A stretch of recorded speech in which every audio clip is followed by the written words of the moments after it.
state can pick up this sport. North Liberty High Secondary School na Jowai Klara Ekanam Lado, haka Chief Minister's District Level Inter-School Athletic Meet Arhajar Arpulai. Kabla kut hanin kasngi hakyang nang ba stadium.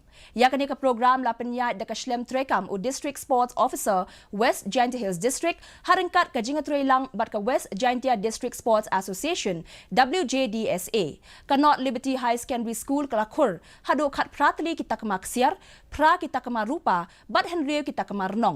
Yakanam best team layo da ka North Liberty High Secondary School, Police Public School, bat ka Government Boys High Secondary School.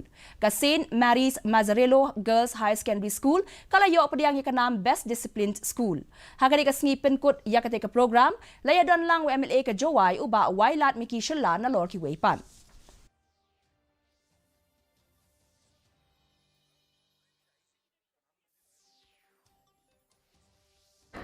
To be here with you all and looking at you participating in different events.